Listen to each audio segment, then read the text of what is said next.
Livro dos Salmos, mas precisamente no Salmo 19, versos 1 a 12, texto que se encontra transcrito no boletim que nós recebemos ao adentrarmos na igreja nesta noite. Salmos 119, versos 1 a 12. Os céus declaram a glória de Deus e o firmamento anuncia a obra das suas mãos.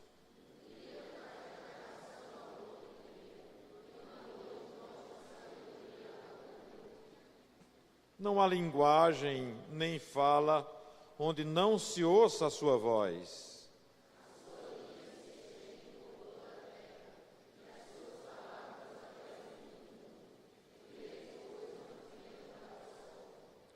O qual é como um noivo que sai do seu tálamo e se alegra como um herói a correr o seu caminho.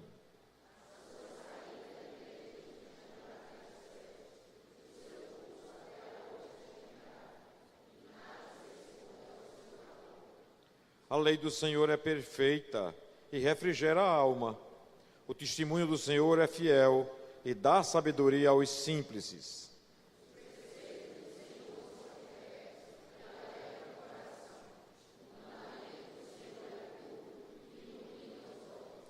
O temor do Senhor é limpo e permanece eternamente. Os juízos do Senhor são verdadeiros e justos juntamente. Everton, continua saindo na live, viu? O teu microfone.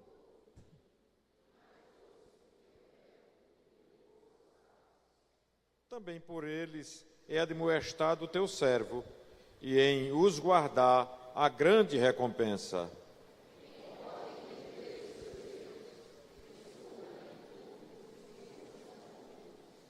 Amém.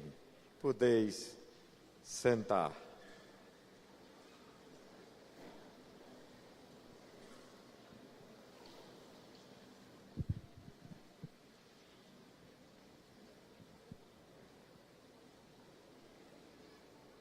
É correto dar ofertas e dízimos nas igrejas? Afirmo, meus queridos irmãos, que sim, é correto dar ofertas e dízimos nas igrejas. Argumento dizendo que, de outra forma, como as igrejas poderiam funcionar, pagar despesas e gastos? Isso não é mera invenção humana. A Bíblia ordena que os cristãos sustentem a obra de Deus. Por isso eu leio, nesta noite, um dos vários textos que fala sobre o assunto, já lido aqui algumas vezes, 2 Coríntios capítulo 9, verso 6 em diante. Diz assim o apóstolo São Paulo: e isto afirmo, aquele que semeia pouco, pouco também ceifará, e o que semeia com fartura, com abundância também ceifará. Cada um contribua segundo tiver proposto no coração, não com tristeza ou por necessidade, porque Deus ama a quem dá com alegria. Que o Senhor nos abençoe neste instante de louvor e adoração a Ele, através dos nossos dízimos e das nossas ofertas.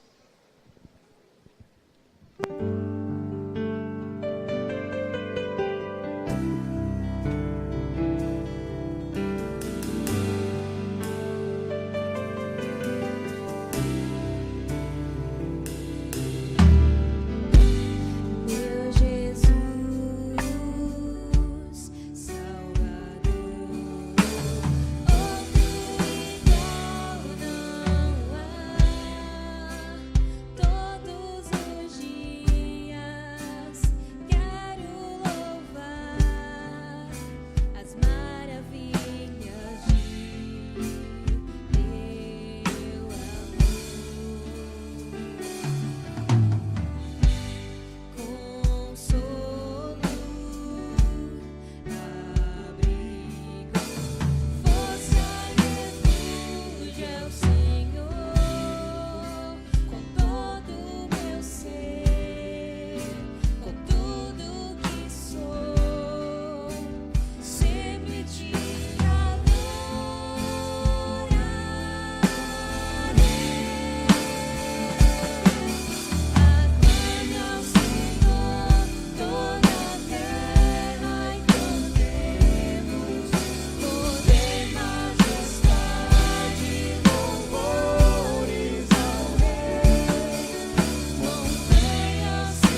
Louvado seja o teu santo nome, Pai, pelo grande privilégio de recebermos recursos das tuas mãos e termos os nossos corações tocados, ó Pai, para trazermos à tua casa, daquilo que recebemos de ti, os nossos dízimos e as nossas ofertas.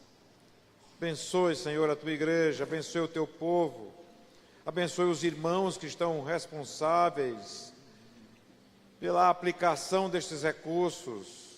Ó Senhor, nós queremos consagrar estes recursos nesse instante a Ti, e que Tu estejas dando sabedoria ao conselho da Tua igreja, para que o aplique em prol do crescimento do Teu povo, da Tua causa, do Evangelho de Cristo Jesus. Pois Te oramos no nome do Teu Filho amado. Amém, Senhor. Amém.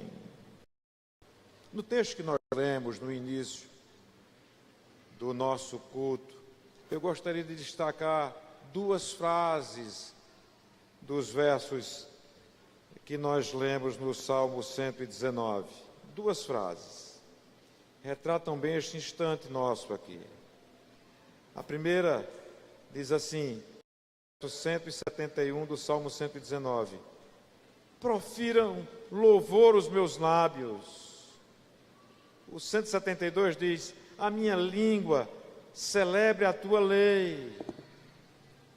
O salmista está celebrando as vitórias, as bênçãos recebidas e dando louvor a Deus, nos versos 171 e 172. Já no 173 ele ora por seus problemas, ora por seus momentos de dificuldade. Ele diz assim, venha a tua mão socorrer-me. É isso que nós vamos fazer agora. Nós temos irmãos que celebram, louvam e prestam culto a Deus por vitórias, por bênçãos recebidas das mãos do Senhor. Por outro lado, há irmãos que precisam das nossas orações, rogando a Deus por socorro para com as suas vidas. São os seguintes.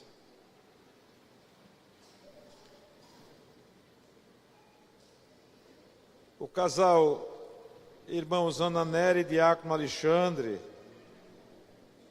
celebram 28 anos de aniversário de casamento, de vida conjugal, e isso nos alegra muito, né? Quando a gente vê aí lares e mais lares, infelizmente, se diluindo, a gente vê os irmãos da nossa igreja, como é o caso, o testemunho que dão nossos irmãos Ana Nery e Alexandre, celebrando com sua família 28 anos de vida conjugal. Avante nessa jornada. Temos também a destacar irmãos que aniversariaram durante essa semana e nós louvamos a Deus pelas vidas deles. Nós temos o nosso irmão Rostan, que aniversariou esta semana. Nós temos a nossa irmã Carmen, que também aniversariou essa semana e celebra a Deus também, não é? Irmão Rostan, irmã Carmen. Nosso irmão Gibson, né? O nosso irmão Gibson, louvado seja Deus pela vida dele, também celebrando aniversário. Louvado seja Deus pela vida desses irmãos. Enquanto uns celebram, outros pedem que nós nos irmanemos a eles em oração. É o caso, por exemplo, da saúde da nossa irmã Ana, é a esposa do nosso querido diácono, o nosso irmão Evandro. Fiquei sabendo, nos chegou o conhecimento que ela foi hospitalizada.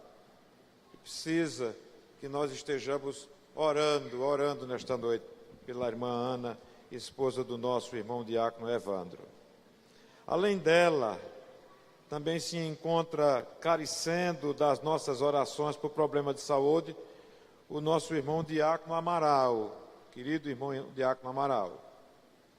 Precisa das nossas orações, sofreu uma queda, se não estou enganado, e está ausente dos trabalhos hoje.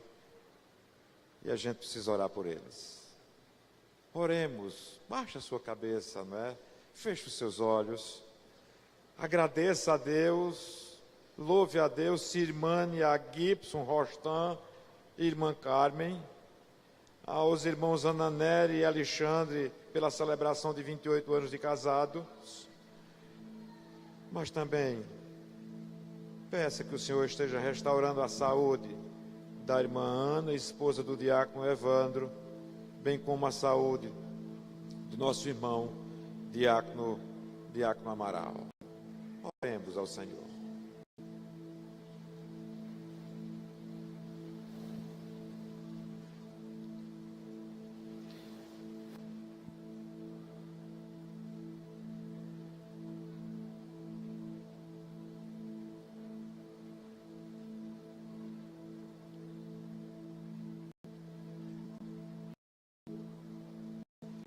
Oh, meu Senhor, como bem disse o salmista, os nossos lábios proferem louvores a Ti, as nossas línguas celebram, Senhor, a conquista dos nossos irmãos. Vamos, ó Pai, pelo aniversário de 28 anos de vida conjugal, de vida familiar, desta família linda, formada pela irmã Ana Nery e pelo irmão diácono Alexandre. Ó Pai, exaltado seja por mais um ano de vida conjugal. Bênçãos e mais bênçãos têm derramado sobre esta família, e nós nos alegramos, nos irmanamos a eles, ó Senhor. Glória seja dada ao Teu santo nome. Também, Senhor, aqui estamos a Te render graças, a Te render louvores, a Te dizer muito obrigado, Senhor, pelo aniversário dos nossos irmãos Gibson, Rostan e a irmã Carmen. Louvado seja o Teu santo nome, Senhor. Que Tu estejas abençoando estes Teus filhos com saúde, com sabedoria, com paz, com conquista, com realização dos seus sonhos, ó Senhor. Abençoe estas vidas, por extensão as suas famílias. Mas, Pai, há irmãos que necessitam, Senhor, das nossas orações. Dentre eles, a nossa irmã Ana, que se encontra hospitalizada, irmã Ana, esposa do nosso irmão querido, diácono Evandro. Ó Pai, estejas indo em socorro da Tua filha. Sim, Senhor, estejas abençoando esses dias dela no hospital, restaurando a saúde da Tua filha, operando, Senhor, de forma ordinária, bem como de forma extraordinária na vida da tua serva. Bem como aproveitamos também para Te pedir que Tu estejas cuidando, guardando, restaurando a saúde do Teu filho, o nosso irmão diácono Amaral, que também se encontra ausente nessa noite. Abençoe a vida destes irmãos que se encontram enfermos. Mas por extensão, Senhor, certamente, neste momento em que estamos Te dando louvores por conquistas e que estamos rogando a Ti por socorro dos irmãos, aos que se encontram conosco, que pedem que Tu venhas em seu socorro nesse instante, que Tu estejas, Senhor, olhando para a vida deles, para os fatos, para os momentos amargos que eles têm vivido. Ó Senhor, tem destes que oraram a Ti nesse instante misericórdia. Sim, Senhor, tenhas misericórdia deles. Vem em socorro de suas vidas, daquilo que tem tirado a paz dos Teus filhos e filhas, pois nós Te oramos no nome de Jesus. Amém, Senhor. Amém. Crianças no altar, não é? Crianças no altar.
Graça e paz, irmãos. Boa noite a todos. Vamos adorar a Deus, né? Então, vamos estender nossas mãos em direção às nossas crianças, para que Deus possa estar abençoando a vida de cada uma delas. Senhor, nosso Deus e nosso Pai, graças te damos, Pai querido, pelo privilégio, ó Deus, de podermos estar aqui em Tua casa, em Tua presença, Senhor, para aprendermos mais da Tua palavra. Queremos nesta hora, Senhor, entregar a vida de cada um dos Teus pequeninos, Senhor, para que o Senhor possa trabalhar na vida de cada um deles, dando sabedoria, dando entendimento, Deus, da Tua palavra. Abençoe os seus lares, os seus pais, para que ensine essas crianças no caminho que devem andar. Senhor querido, muito obrigada pela vida de cada uma dessas crianças que o Senhor tem colocado para que a gente possa levar a Tua palavra. Abençoa o nosso culto, é isso que nós oramos e já te agradecemos no nome de Jesus. Amém. Amém. Vamos lá.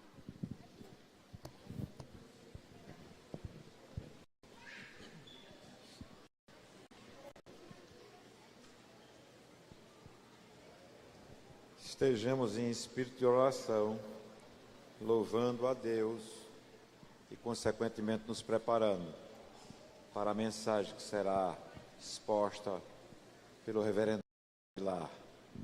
Agora, o cântico que nós entoaremos agora.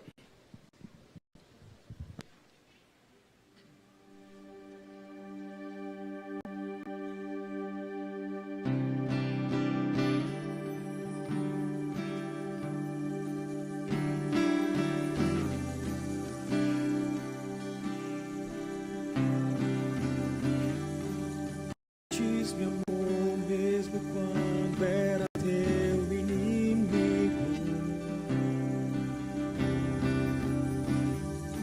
tão incapaz de te reconhecer.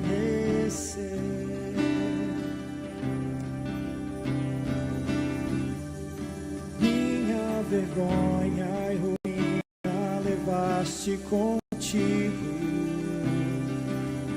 pra mim.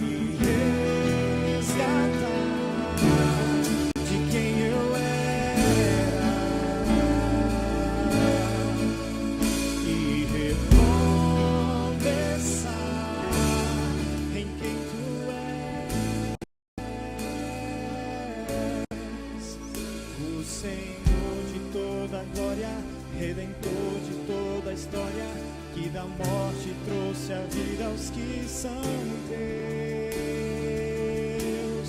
Tu és o meu Deus, e tudo que sou é só pra te dar amor. Senhor que venceu e nos transformou ao reino do teu amor.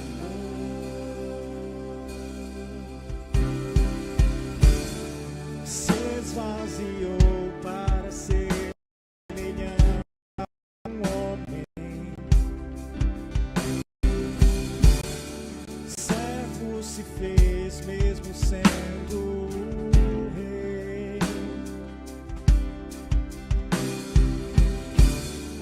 Tudo entregou, derramando seu sangue na cruz.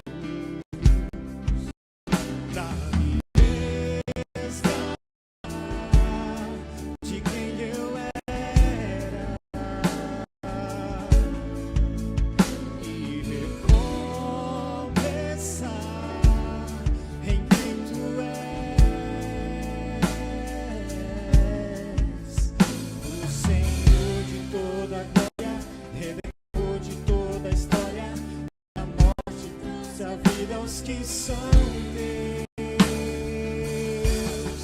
Tu és o meu Deus e tudo que sou é só pra te dar amor.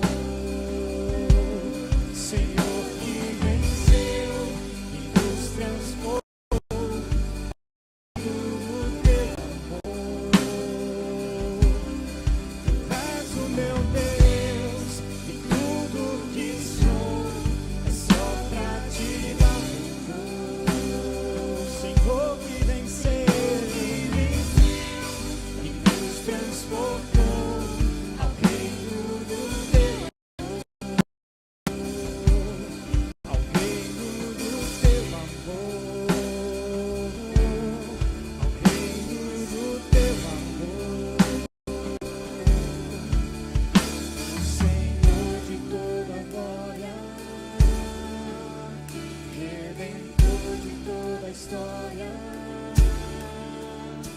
Senhor de toda glória, Redentor de toda a história,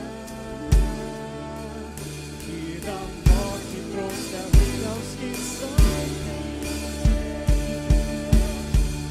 És o meu Deus, e tudo que sou é só pra te dar louvor. Senhor que venceu e nos transportou ao reino do teu amor. Tu és o meu Deus, e tudo que sou é só pra te dar louvor.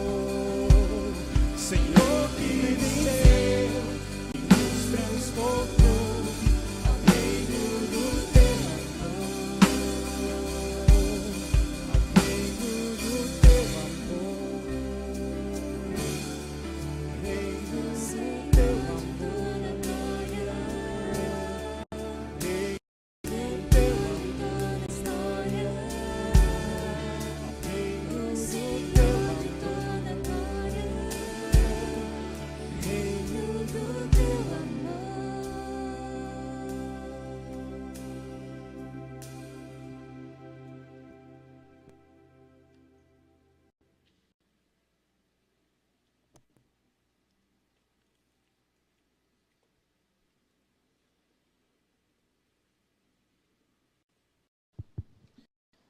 Meus irmãos, graça e paz, boa noite a todos.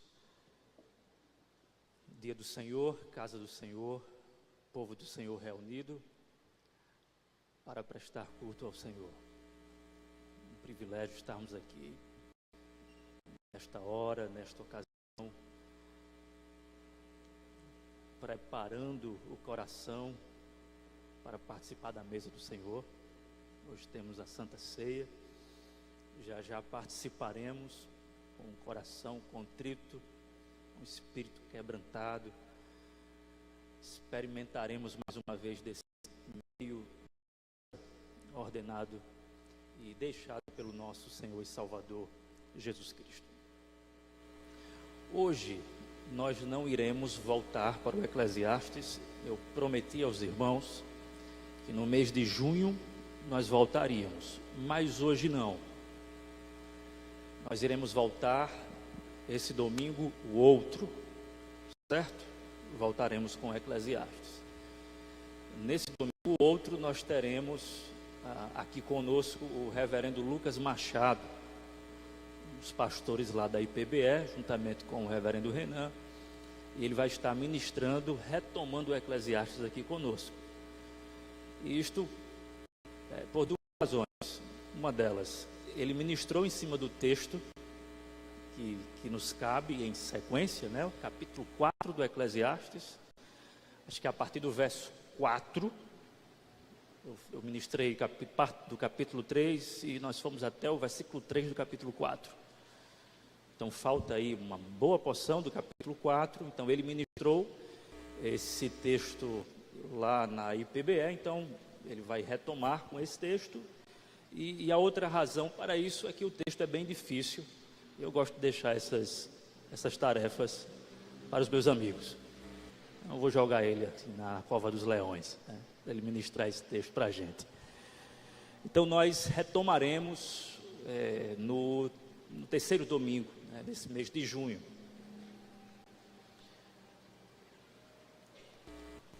Antes de fazer a leitura do texto que nos compete nesta hora, eu gostaria só de fazer uma chamada, irmãos, e incentivando ao mesmo tempo, participe da nossa escola bíblica dominical.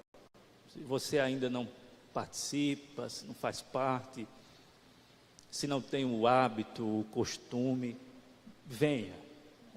Nós estamos oferecendo, penso eu, o melhor.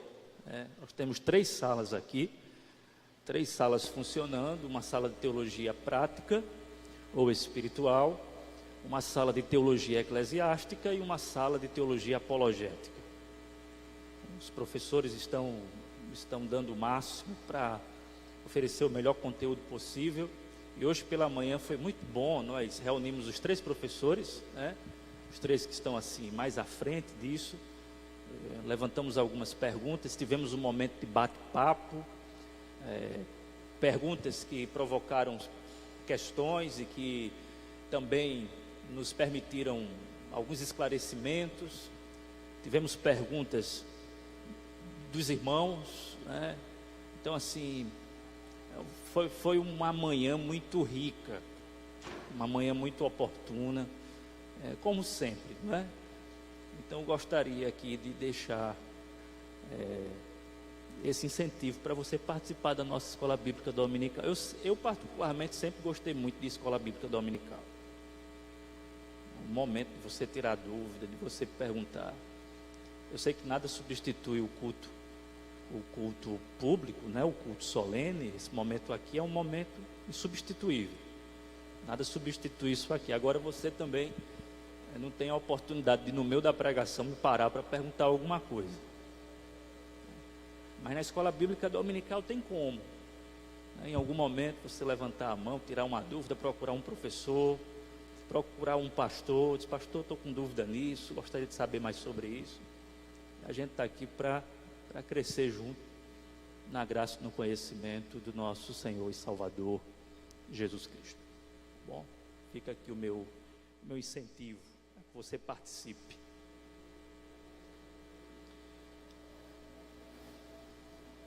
Salmo de número 51.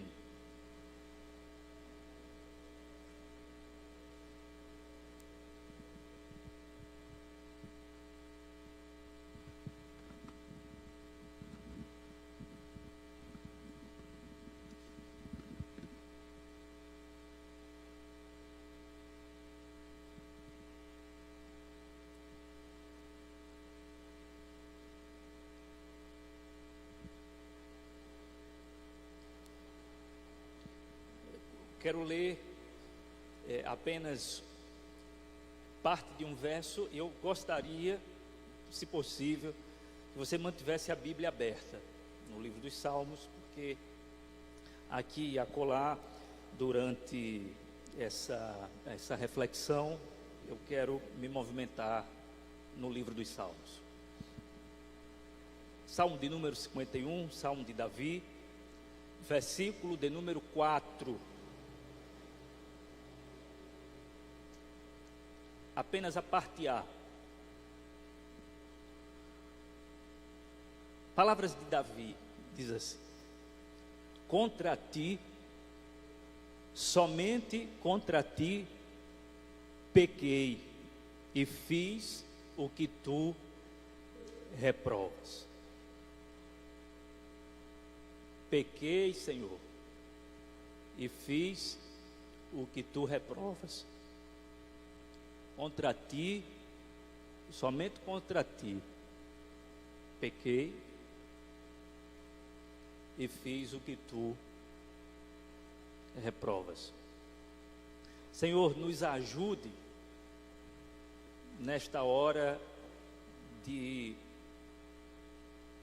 profecia, onde a tua palavra é ministrada aos corações e assim a tua igreja é edificada. Nós precisamos da tua unção, da tua graça que nos capacita, da iluminação do teu Santo Espírito que ilumina o nosso entendimento, do fogo também que aquece o nosso coração. E com isso nós gostaríamos de atingir o propósito supremo do culto, que é glorificar o teu santo nome. Assim nós oramos no nome bendito de Jesus Cristo. Amém. Eu não sei se você já se deu conta, mas as Sagradas Escrituras não contêm censura. Você não vai encontrar em parte alguma da Escritura algum tipo de censura. Por exemplo, nós temos fatos, acontecimentos, situações que se revelam de uma forma, de um modo, de uma maneira para nós, que uma pessoa com muito escrúpulo pode até se assustar e dizer: isso está mesmo na Bíblia, isso aconteceu. A grande verdade, e aqui fazendo já um trocadilho, a grande verdade é que a Bíblia, ela não fala apenas sobre a verdade, mas ela fala a verdade. A Bíblia Sagrada está interessada, em parte, na verdade nua e crua, nos fatos como eles são. Ela não tem censura. Ela apresenta, por exemplo, em enredos de novelas da vida real. Nós olhamos assim e ficamos até incomodados, de certa maneira. Não há censura. Ela, de fato, explicita, deixa muita coisa suja no clarão da revelação. Ela não poupa os seus heróis numa tentativa, e até mesmo sob o pretexto de preservar o bom testemunho ou a honra de seus heróis. A Bíblia, em momento algum, ela preserva ou salvaguarda as histórias de seus heróis. Muito pelo contrário. Ela abre a janela da casa, abre a porta e a gente fica sabendo das coisas que aconteceram e que não são tão agradáveis assim. Nenhum outro personagem da Bíblia, irmãos, por falar nisso, em heróis, personagens que nós admiramos, né? Nenhum outro personagem na Bíblia ganha tanto espaço nas páginas das Escrituras como Davi. E você já deve estar imaginando em que ponto eu quero chegar. Sim, de fato, nós temos muitos exemplos de Davi, exemplos positivos. Por exemplo, a reverência que ele tem para com a vida de Saul. Ora, estamos falando de um matador de gigantes, alguém que sabia matar, mas nós precisamos elogiar o homem que encontra Saul, que pode matar Saul, mas resolve reverenciar a vida do rei e dizer que não vai tocar no ungido. Então há muitos pontos que devem ser destacados, pontos que são virtudes. Mas, amados, como já disse Eugene Peterson, a vida de Davi é um labirinto de ambiguidades, não muito diferente da nossa vida. Porque ele é capaz sim, de prestar reverência à vida de um rei que está ameaçando a sua própria vida, mas ao mesmo tempo ele é capaz de cometer 2 pecados hediondos, 2 crimes, que é justamente o adultério, cometido contra o Senhor em primeiro lugar, ele mesmo diz isso, mas com Betseba, e depois o homicídio, uma vez que ele manda matar o seu grande amigo, para que ele, porventura, não fique sabendo, ou eventualmente não fique sabendo da situação. A história toda que você já conhece. Agora, se tem uma coisa que também não falta na vida de Davi, é confissão. Davi se tornou especialista ou mestre na arte da confissão. Ele nos oferta, ele nos presenteia orações de confissão, orações que são dramáticas e ao mesmo tempo orações que são belíssimas. E com isso ele nos ensina, ele nos mostra um caminho a seguir, ele nos conduz para uma prostração diante de Deus, quando nós não sabemos mais o que fazer, quando chegamos em situações extremas de pecado. Porque, amados, uma das questões mais gritantes que habitam a nossa alma, ou que habita a nossa alma, é justamente quando nós pecamos contra Deus e não sabemos o que fazer. Penso que falar sobre isso, ou pensar sobre isso, é muito oportuno, uma vez que estamos diante da mesa do Senhor, e eu sei que tem muito coração aqui, que está sufocado, muita alma que está abatida, muito espírito que está desanimado, muita gente se perguntando, será que eu posso participar da mesa do Senhor? Será que eu posso comer e beber? Será que o Senhor me perdoou?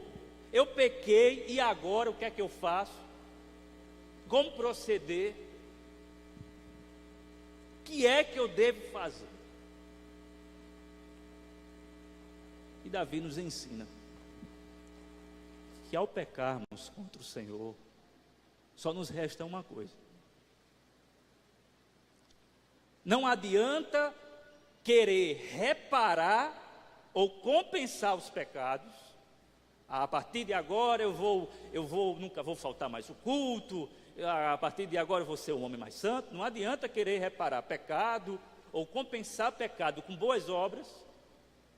Tampouco não adianta se desesperar, como algumas pessoas que chegam no extremo de querer tirar a própria vida, não aguentando o peso da culpa, o quão insuportável é viver debaixo do jugo do pecado e da acusação de Satanás, que diz na consciência dessa pessoa que você não é filho de Deus, que você não é amado pelo Senhor e que você caiu em profunda desgraça.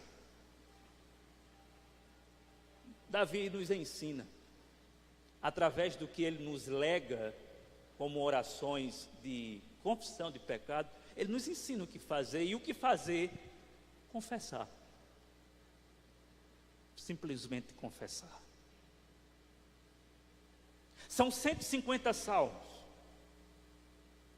Dos 150, nós temos 73 que são atribuídos a Davi, ou de autoria davídica. Embora alguns desses salmos, dos 73 que são atribuídos a ele, não tenham sido escritos por ele, mas em homenagem a ele. Dos 73 salmos davídicos, nós temos 7, pelo menos foi assim que a tradição cristã classificou, nós temos 7 salmos que são salmos de confissão.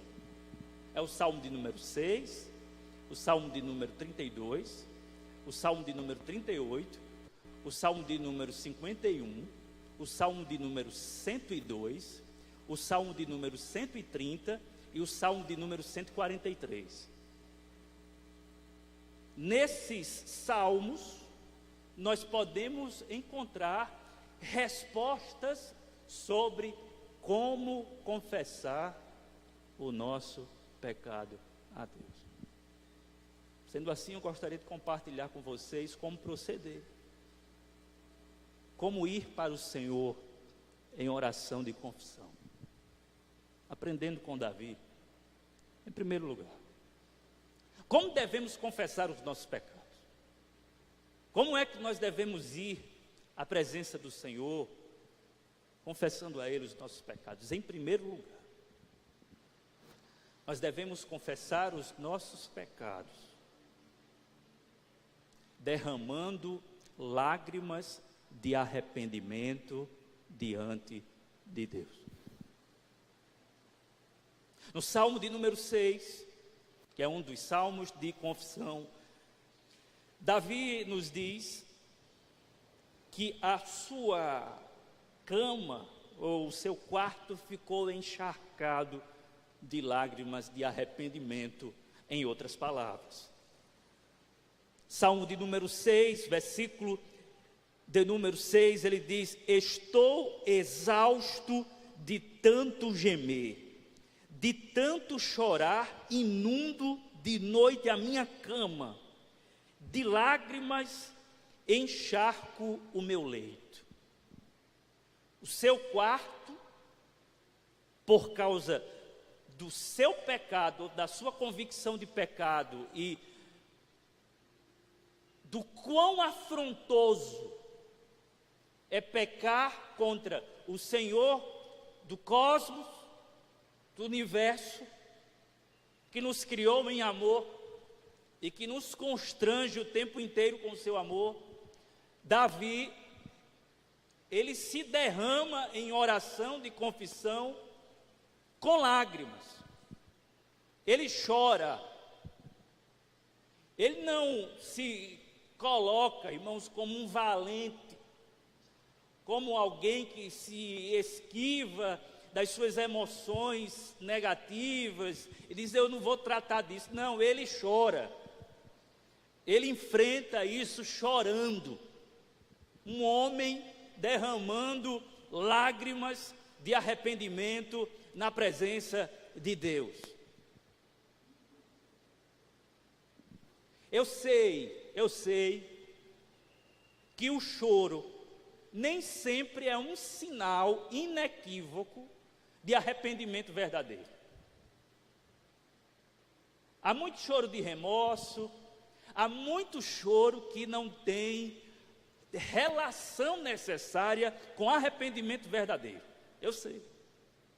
Agora, nós não podemos achar que o nosso coração verdadeiramente se arrependeu, notando que o solo do nosso coração é desértico, é terra seca, é terra árida.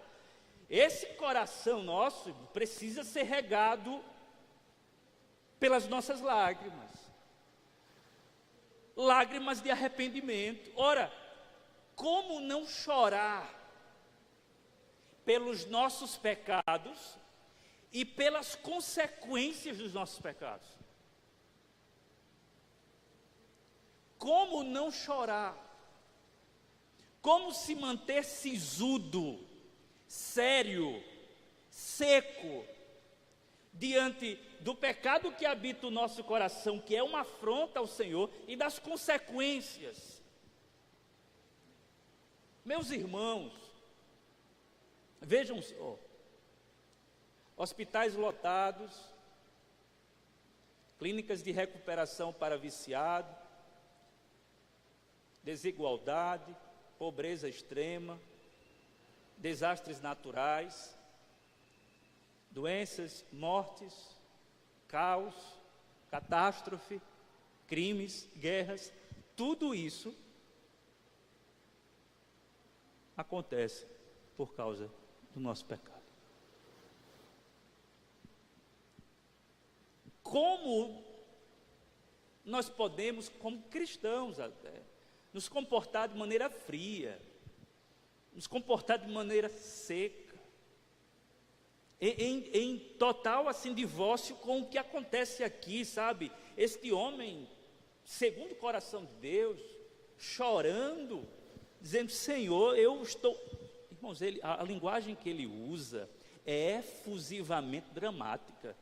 Ele diz assim: eu estou exausto de tanto gemer, chorar, porque ele sabe, irmãos, que deve haver lágrimas de arrependimento. Afinal, estamos falando de pecado.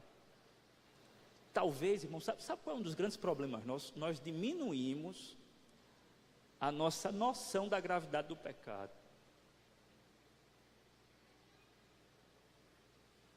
Um certo pregador puritano disse que a pedra fundamental do inferno é o pecado. Só existe inferno, irmão, só existe condenação, só existe destruição por causa do pecado. A pior coisa que existe não é o inferno. A pior coisa que existe é o pecado. Esse mal que habita em nós.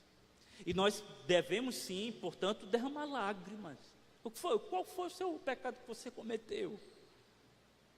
Qual foi a circunstância pecaminosa na qual você se meteu essa semana? Não é adequado derramar lágrimas diante disso? Sim, claro. E talvez você esteja dizendo assim: pastor, eu chorei tanto essa semana, eu já derramei tanta lágrima, eu já assim me derramei tanto na presença de Deus, eu estou como Davi, eu estou chorando muito na presença do Senhor. Fique certa de uma coisa, o Senhor não desperdiça nenhuma lágrima que é fruto de um coração quebrantado. Ele conta as lágrimas, Ele gosta disso, Ele gosta desse sacrifício. Não que Ele tenha prazer em nos fazer sofrer por causa dos nossos pecados, mas Ele tem prazer em ver o nosso coração quebrantado na presença dEle. Ele tem prazer em ver o seu Espírito agindo no nosso íntimo, provocando assim lágrimas de arrependimento. O Senhor não ignora nenhuma de suas lágrimas.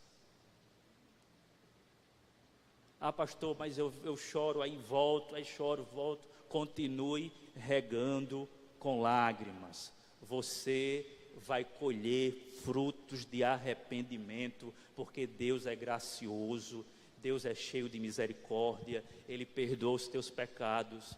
Só cuidado para não se distanciar dessa temperatura de arrependimento e tornar o coração, ou chegar a um ponto do coração se tornar como uma pedra. Isso é perigoso. Uma pergunta que a gente faz é: qual foi a última vez que a gente derramou lágrimas de arrependimento? Caso não tenha mais chorado por isso, você é alguém que não chora mais, é importante isso, sabe? Fazer esse tipo de pergunta para si mesmo: o que está acontecendo comigo? Eu preciso chorar mais na presença do Senhor, preciso me arrepender da minha própria frieza, preciso me arrepender do meu próprio coração que está duro. Eu preciso chorar pelos meus pecados.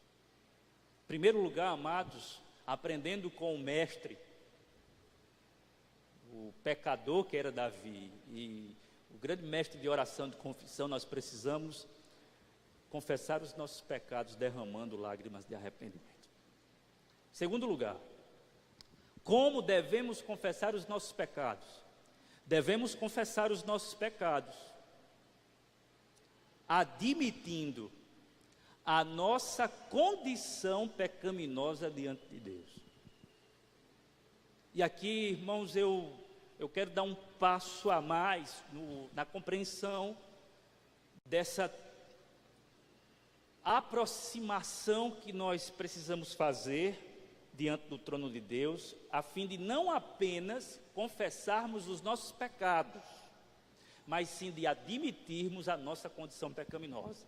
Porque é justamente isso que ocorre no Salmo de número 51. Davi, ele não apenas pede perdão pelos crimes, pelo crime de sangue, por exemplo, que ele vai destacar aqui. Ele não apenas pede perdão por isso, mas ele se coloca na presença de Deus como alguém que é pecador. Ele admite a sua natureza pecaminosa. E isso aqui, irmãos, é de um aprofundamento existencial, porque a compreensão da realidade de quem se é e de quem é Deus, isso aqui muda tudo. No versículo de número 5, ele diz: sei que sou pecador desde que nasci, sim, desde que me concebeu minha mãe. Nós tratamos sobre isso aqui na quarta-feira, culto de oração, Até faço o convite aqui, participe também. Próxima quarta-feira a gente tem culto de oração. Estarei aqui com os irmãos, orando. Irmãs que têm vindo aqui orar, antes mesmo do culto de oração, venha, participe. Estarei aqui. Nós vimos quarta-feira passada, essa quarta agora, a necessidade que nós temos de perceber, de compreender, e essa compreensão é fruto de um coração quebrantado, como nós vimos, de compreender a nossa condição pecaminosa. Ou seja, nós não apenas pecamos, nós somos pecadores. O fato de você não cometer nenhuma ação pecaminosa, não significa que você é imune ao pecado. O pecado está aí dentro de você, é sua condição. Você é pecador, eu sou pecador, nós somos pecadores. E nós temos, sabe, irmãos, não apenas pelo engano do nosso próprio coração, preste bem atenção nisso, não apenas pelo engano do nosso próprio coração, mas pela ludibriação diabólica de Satanás, nós temos uma tendência de não percebermos a nossa condição pecaminosa.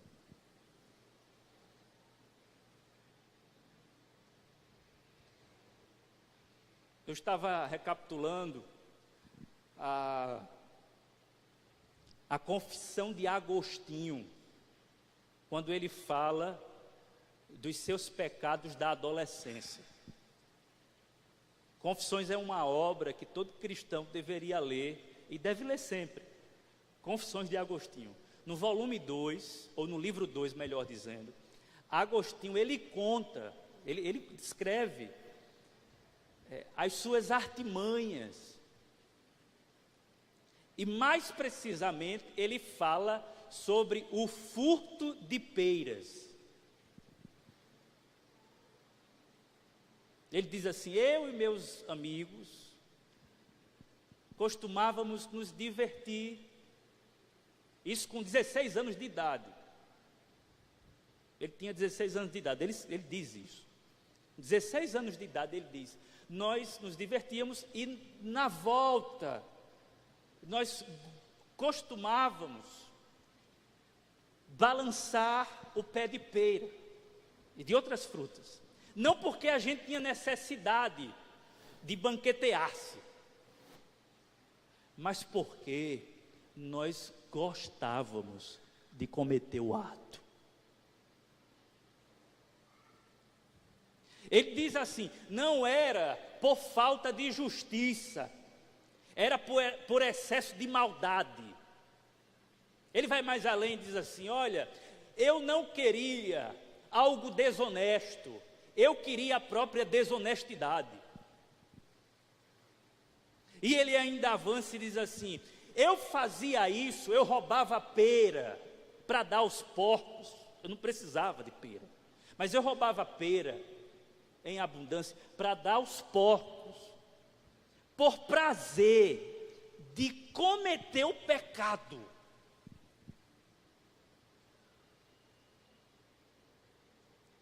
Era o prazer do erro em si.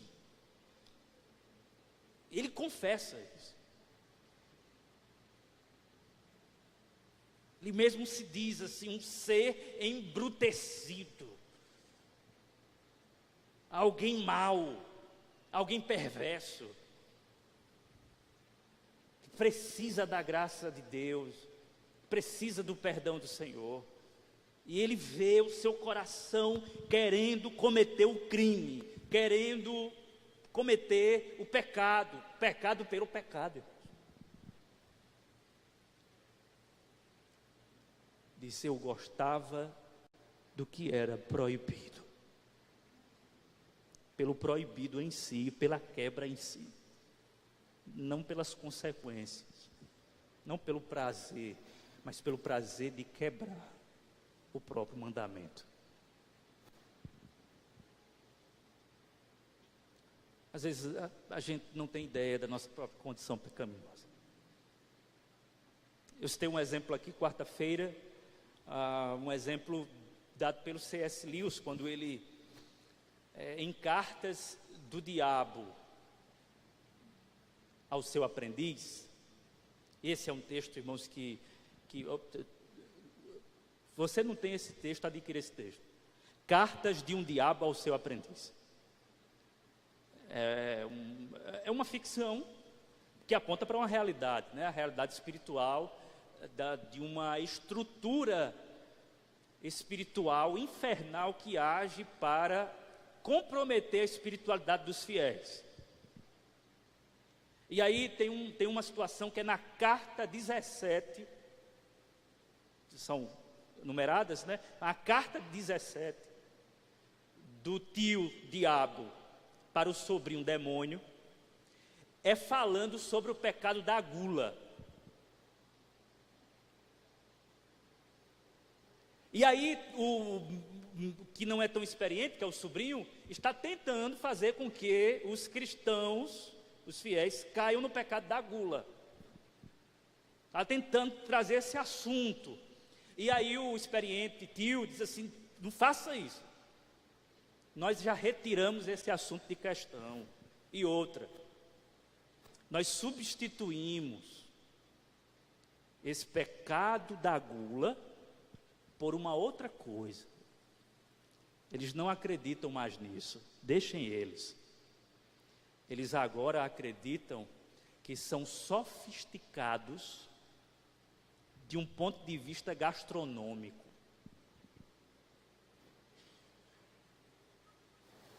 É o que o diabo vai dizer para o seu sobrinho, ele chama de gula sofisticada. Que já não é mais aquela coisa, sabe, de olhar para si e dizer, eu tenho esse pecado da gula. Não. Agora o sujeito olha para si e diz assim, eu sou alguém sofisticado gastronomicamente. E aí esse sujeito chega num restaurante, pede uma carne, e essa carne ela precisa vir assim no ponto. Se não chegar no ponto que ele quer, ele reclama, é mal-humorado, diz que não presta, diz que não vale a pena, e aí ele vai contando a subtileza de Satanás. O sujeito se torna um apreciador, ele já mudou, ele não é mais aquele homem, sabe, que come de tudo, não. Ele é alguém que sabe até combinar o tipo de comida, o tipo de carne com o tipo de bebida. E através, ou por meio dessa sofisticação gastronômica, Satanás vai escondendo do sujeito a sua percepção de si mesmo acerca da sua própria condição de gula.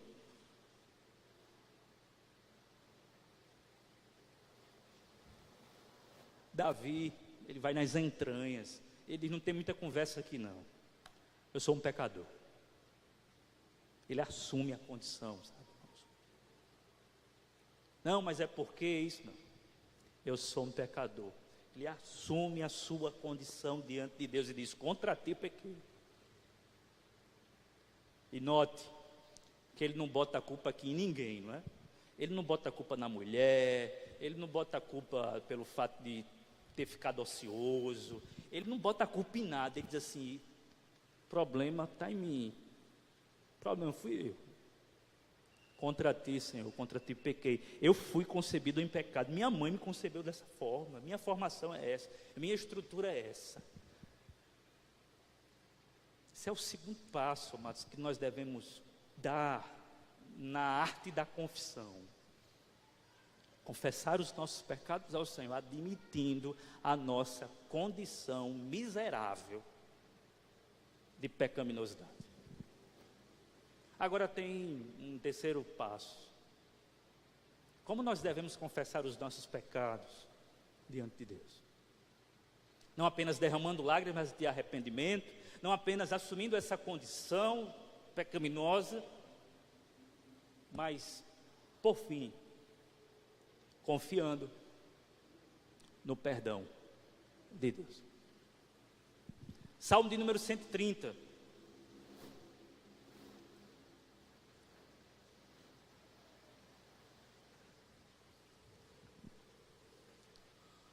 Versos 3 e 4, o salmista Davi diz assim: se tu, soberano Senhor, registrasses os pecados, quem escaparia?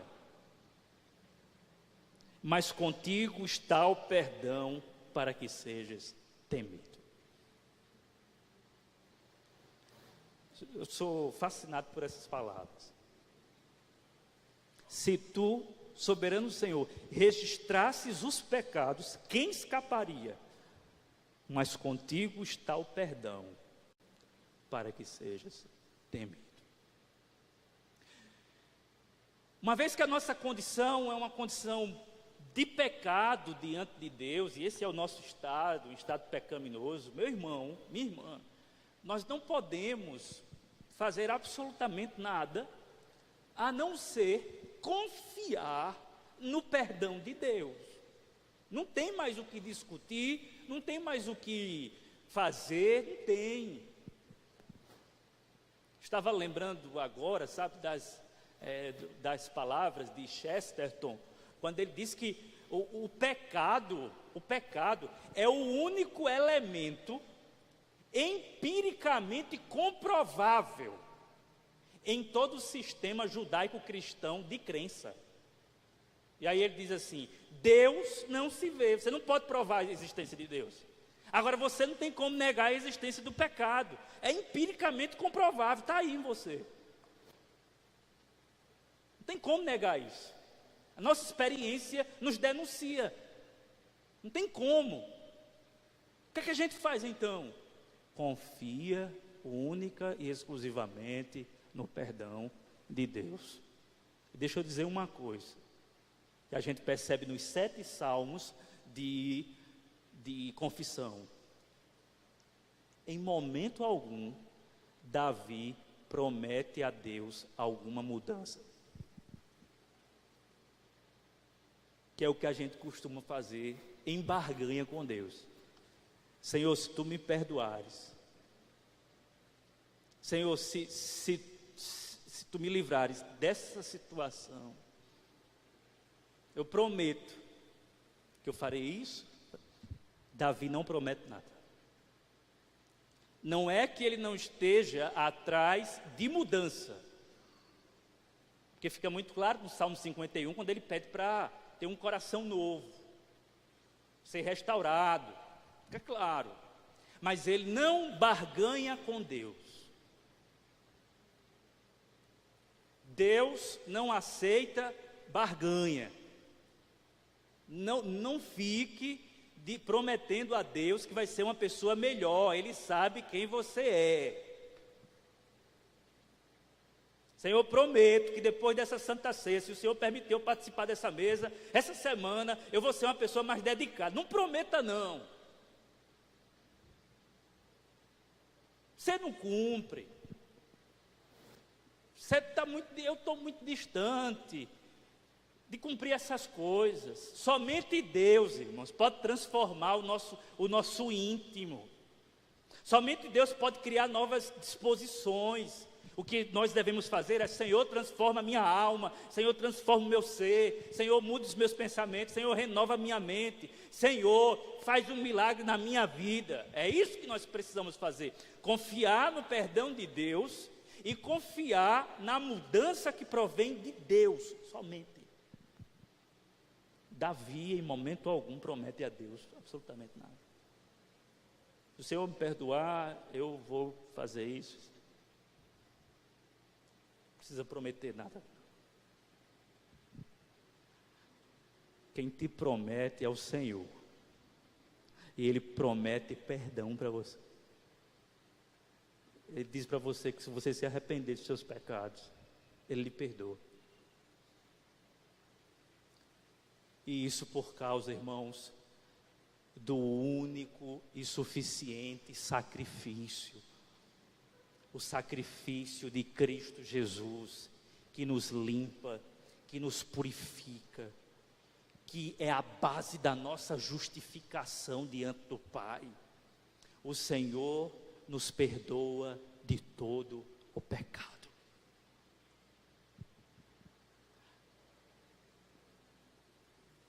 E outra, ele não fica registrando, sabe? Dizendo assim, olha, você já está na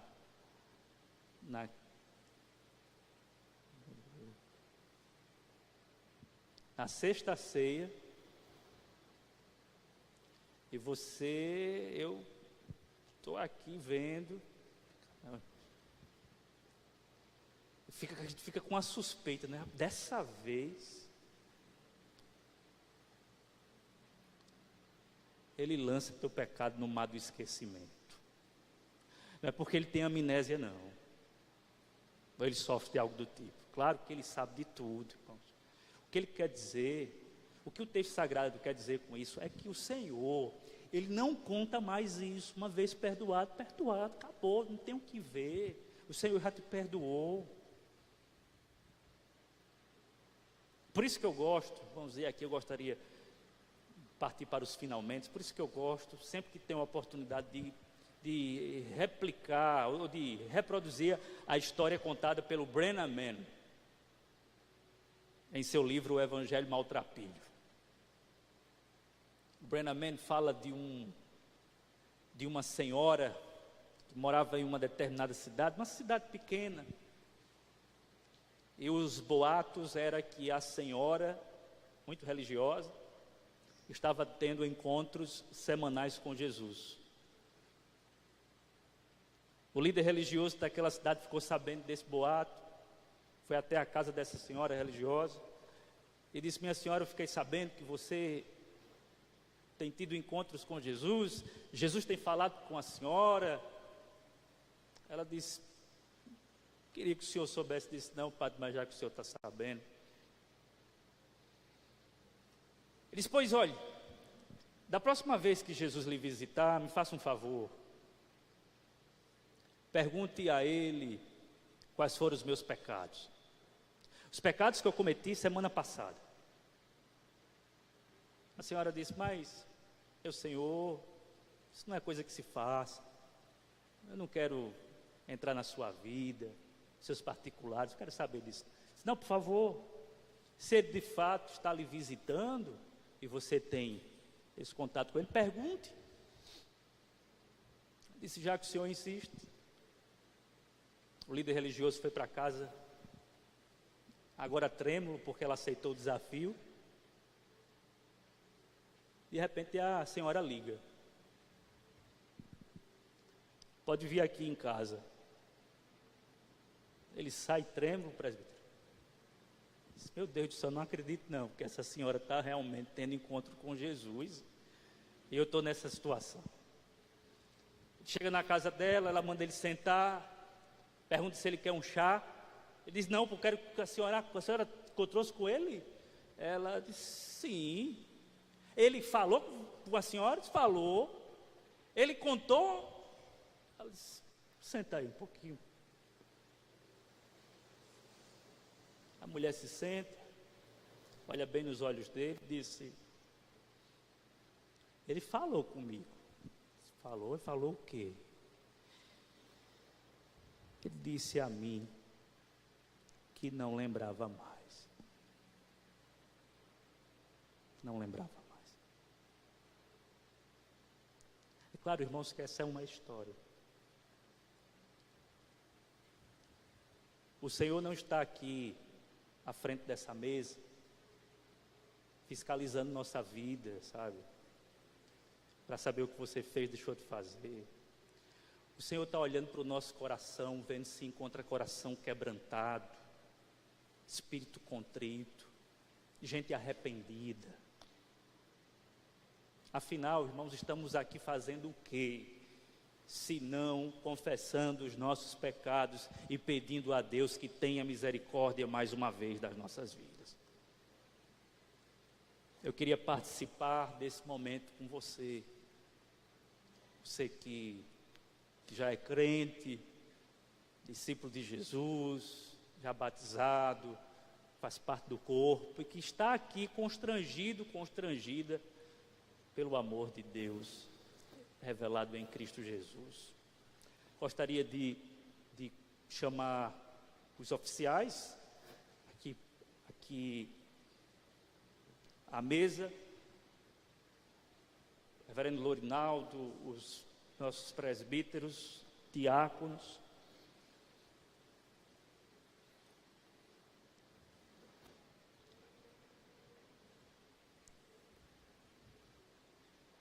eu espero do fundo do meu coração que o Espírito tenha ministrado ao seu coração. E que você saia daqui dizendo: obrigado, Senhor, obrigado pela tua palavra, pela tua graça, pelo teu perdão. Isso muda o curso da nossa vida, irmãos. Isso muda o curso da nossa semana. Isso nos dá ânimo para enfrentar mais uma vez as batalhas, para enfrentar a tríade: o mundo, a carne e o diabo. Sem o perdão fica difícil, mas com o perdão do nosso Senhor e Salvador, aí dá para a gente enfrentar. E dá para a gente dizer: Ele me perdoou, Ele nos perdoou. Nós somos o povo perdoado pelo Senhor. Você crê nisso? Você crê que o Senhor perdoou os seus pecados? E que a Santa Ceia, ou a mesa do Senhor, comunica justamente isso? É uma prova disso. Ele deixou isso como uma pregação visível e dramática do que Ele fez por você, por mim, pela igreja.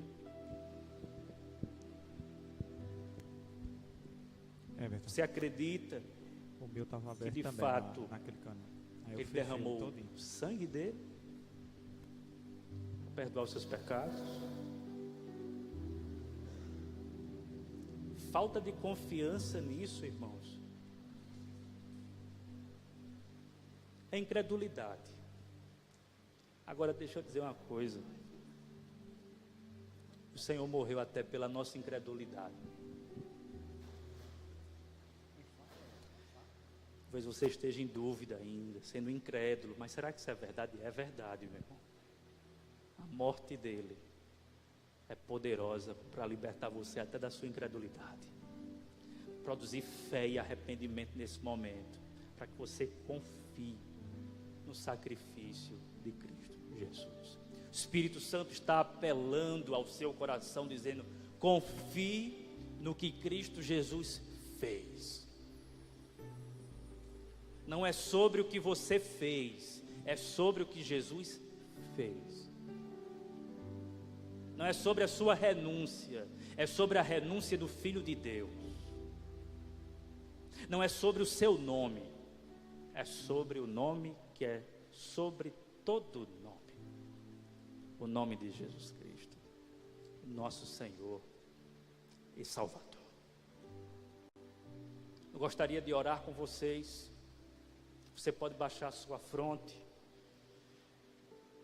aproveitar para continuar o autoexame e dizer: Senhor, mais uma vez me perdoa.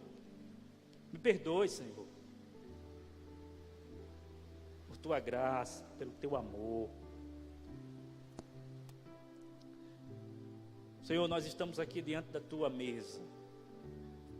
Não é a mesa da Igreja Presbiteriana Renascer, é a mesa do Senhor na Igreja Presbiteriana Renascer. E os membros da Igreja Presbiteriana Renascer, como também membros de outras igrejas que comungam da mesma fé, que compartilham da mesma graça, que experimentam do mesmo perdão, também participarão conosco. Que o teu amor continue nos constrangendo. Abençoe os elementos, o pão,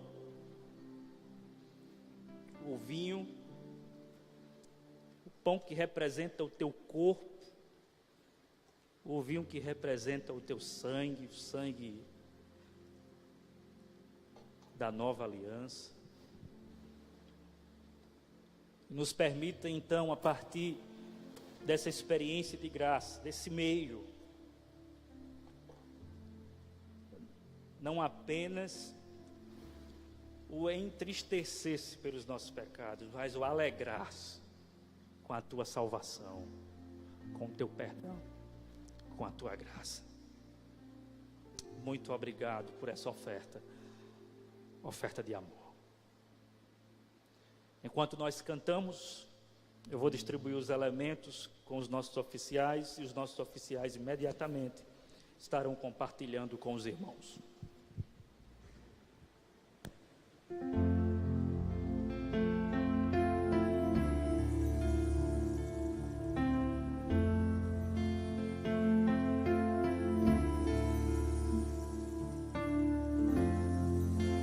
Graças eu te dou, Pai,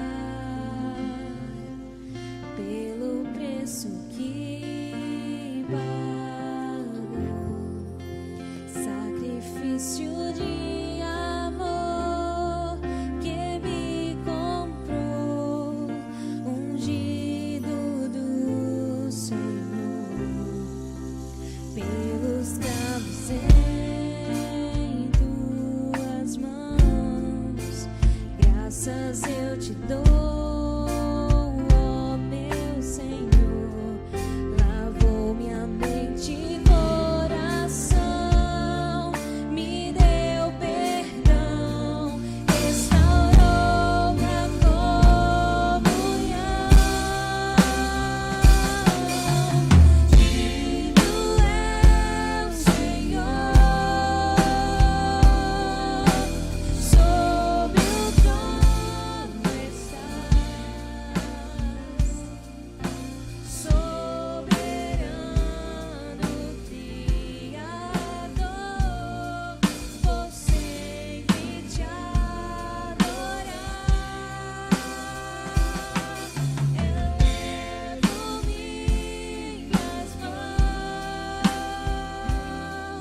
ao Cristo que venceu,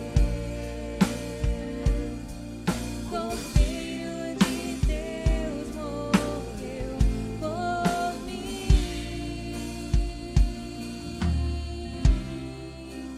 mas ressuscitou.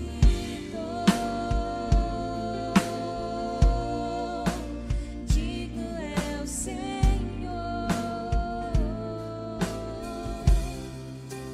pelos travos em tuas mãos. Graças eu te dou, ó meu Senhor, lavou minha mente e coração,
Digno é o Senhor.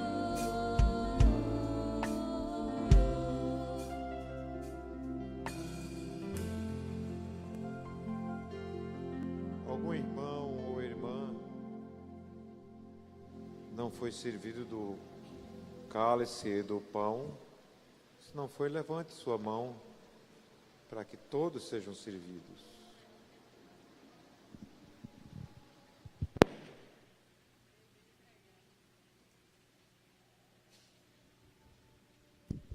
Everton, tudo ok, viu? Não saiu nada na live não.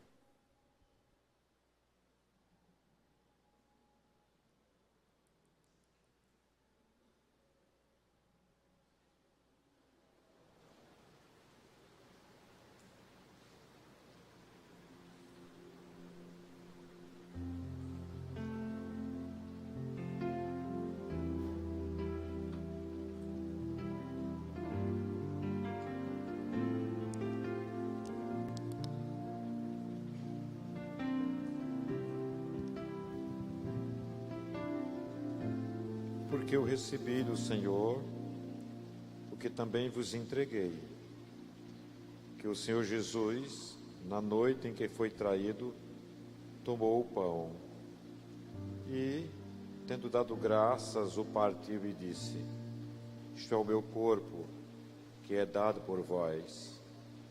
Fazei isto em memória de mim. Comamos o pão.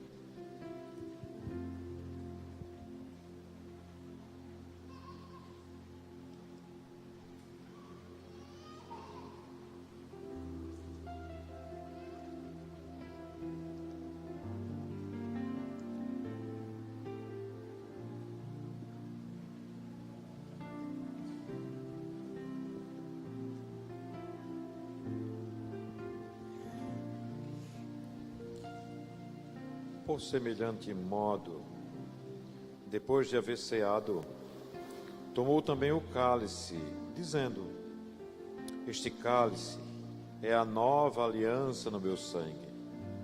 Fazei isto todas as vezes que o beberdes, em memória de mim.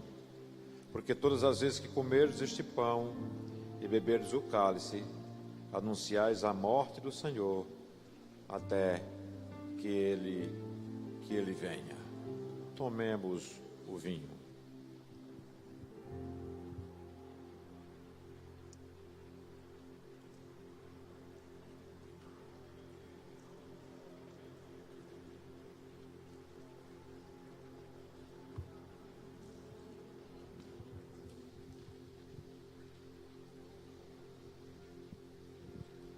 Nos ponhamos de pé, irmãos.